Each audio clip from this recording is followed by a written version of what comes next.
Oke, kalau Anda investor yang lagi ngelirik sektor properti, nama Lippo Karawaci atau LPKR, pasti udah nggak asing lagi kan? Tapi pernah kepikiran nggak, apa sih isi perut dari perusahaan raksasa ini? Nah, kali ini kita bakal bedah tuntas khusus aset jangka panjangnya LPKR pakai data keuangan terbaru per akhir 2025. Yuk kita mulai. Langsung ke intinya aja ya. Angkanya, wow, 19,77 triliun rupiah. Gede banget. Ini total aset jangka panjang Lippo Karawaci di akhir 2025. Biar kebayang, angka ini tuh gambaran seberapa besar skala bisnis mereka. Dan ini yang jadi fondasi utama nilai perusahaan buat ke depannya. Nah, angka sebesar itu satu hal, tapi trennya gimana? Ini yang menarik. Ternyata nilainya itu naik dari 19,26 triliun rupiah di tahun 2024. Kelihatannya nggak banyak, tapi ini sinyal yang positif banget. Artinya apa? Artinya, basis aset jangka panjang perusahaan ini terus menguat, bukannya malah turun. Oke, jadi pertanyaan berikutnya. Dari angka hampir 20 triliun itu, isinya apa aja sih? Nah, sekarang kita bakal bongkar angka segede itu buat lihat. Aset apa aja yang benar-benar dipegang LPKR buat jangka panjang. Kenapa ini penting? Karena disinilah letak nilai inti perusahaannya. Dan ini dia rinciannya. Coba lihat deh, ternyata lebih dari separuhnya, 56% tepatnya, itu adalah investasi pada entitas asosiasi. Istilahnya keren ya, gampangnya gini, ini tuh kepemilikan saham LPKR di perusahaan-perusahaan lain, jadi mereka punya pengaruh di sana, tapi nggak ngendalin sepenuhnya. Ini nunjukin kalau strategi mereka itu nggak cuma bangun properti sendiri, tapi juga investasi ke mitra-mitra strategis. Keren. Nah, baru deh setelah itu ada aset fisik kayak properti dan peralatan, porsinya 20%. Biar lebih jelas lagi, kita lihat angkanya ya. Investasi di entitas asosiasi tadi nilainya gila, 11 triliun rupiah. Ini yang paling gede. Terus, aset tetap, ini ya tanah, gedung, dan semacamnya, itu ada 4 triliun rupiah. Ada juga aset keuangan lain senilai 2,7 triliun rupiah, dan nah ini yang nggak kalah penting, properti investasi yang nilainya hampir 1 triliun rupiah. Jadi, inilah 4 pilar utama tulang punggung nilai jangka panjang LPKR. Nah, dari beberapa komponen tadi, ada satu yang mau saya sorot lebih dalam, properti investasi. Mungkin Anda lihat, porsinya kan kecil, cuma 5%.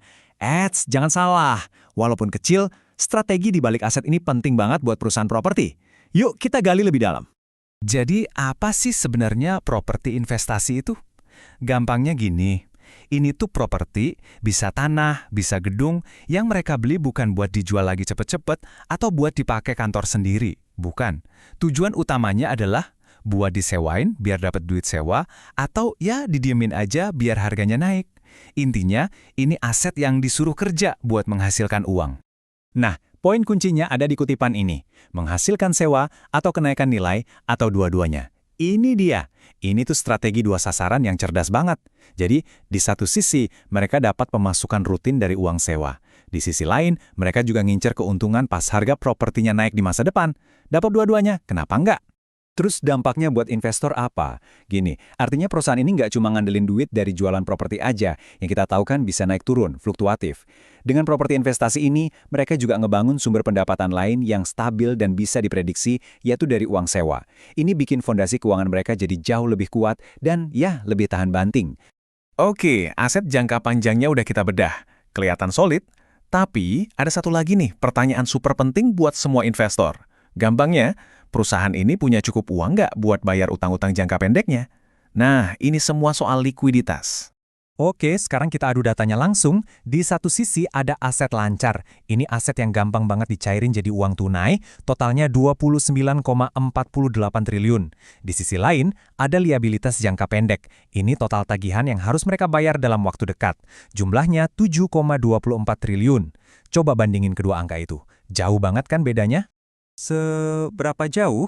Jauhnya itu 4,07 kali lipat. Artinya, aset lancar mereka itu lebih dari 4 kali lipat dibanding utang jangka pendeknya. Ini nunjukin posisi likuiditas yang sehat banget. Gampangnya, untuk setiap 1 rupiah utang yang harus dibayar, LPKR punya 4 rupiah lebih buat nutupin. Ini ngasih mereka bantalan keamanan finansial yang tebel banget. Jadi, apa poin utamanya? Dari semua yang kita lihat tadi, ada 2 hal penting. Pertama, fondasi aset jangka panjang LPKR itu solid dan bahkan terus tumbuh. Kedua, di saat yang sama, kesehatan keuangan jangka pendek mereka juga kuat banget. Nah, kombinasi dua hal ini, aset masa depan aman dan uang kas jangka pendek juga aman, ini kombinasi idaman yang dicari-cari investor. Tentu ini semua membawa kita ke satu pertanyaan besar buat kedepannya. Dengan fondasi yang sekuat ini, baik jangka panjang maupun pendek, langkah LPKR selanjutnya apa? Gimana caranya mereka bakal pakai stabilitas ini buat ngejar pertumbuhan di tengah pasar properti yang kita tahu sangat dinamis? Nah, ini pertanyaan yang pastinya menarik banget buat kita pantau sama-sama. Terima kasih sudah menyimak penjelasan kali ini.